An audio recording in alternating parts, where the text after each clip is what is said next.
ayun guys, di ko na nabidyohan. Ang ginawa ko, tinanggal ko tong coil nya, inugot ko yan, tapos pinasok ko yung wrench, socket wrench dito sa may spark plug, tsaka ko niluwagan. Nung lumuwag na siya, binalik ko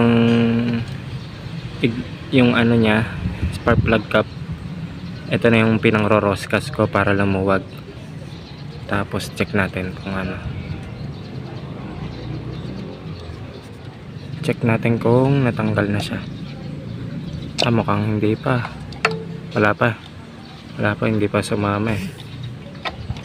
So guys, ang ano dyan, ito naman yung ilalaglag mo doon sa butas niya. Susuksok mo tong coil, ignition coil, yan, babaon mo lang. Yan na, pasok na siya. Ikutin mo lang ng clockwise naman para pasikip. Tapos pagka alam mong sagad na siya, doon na natin siya higpitan ng wrench. Wait lang guys ha. Ito na guys, medyo bumaon na siya eh. Pakita ko sa inyo ha.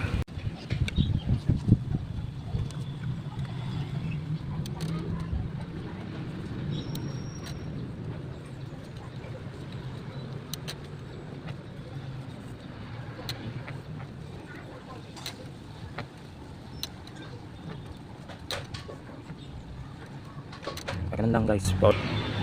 Ngayon guys, higpitan ko naman ito, spark plug wrench.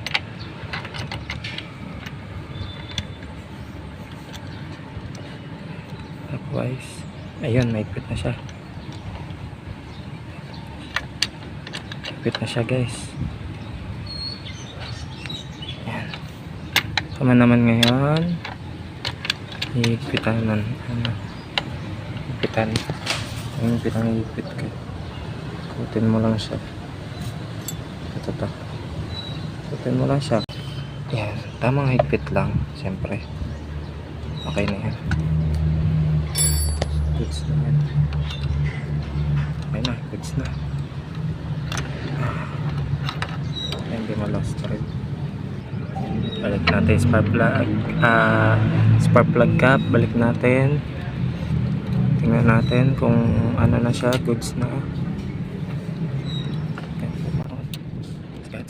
Sagad to. Ayan, diba? Kita nyo no, sasagad yan eh. Ayan. Isa pa, konti pa. Konti pa.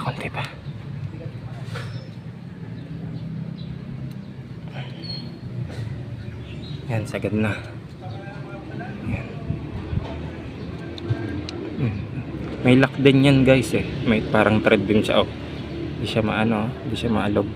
Saka sagad na siya doon. Yan yung sagad niya. Okay, testing naman natin ngayon. Sana yung ano niya, mag-lock. Testing na natin yung pangmalakasang spark plug. Sabit na natin. Yan. Lagay na natin yung lock niya. Make sure nakabaon naman. Yan, nakakalock na yan. Yan na yan, hindi na mahugot kay lock niya to. Ganun lang. Testing.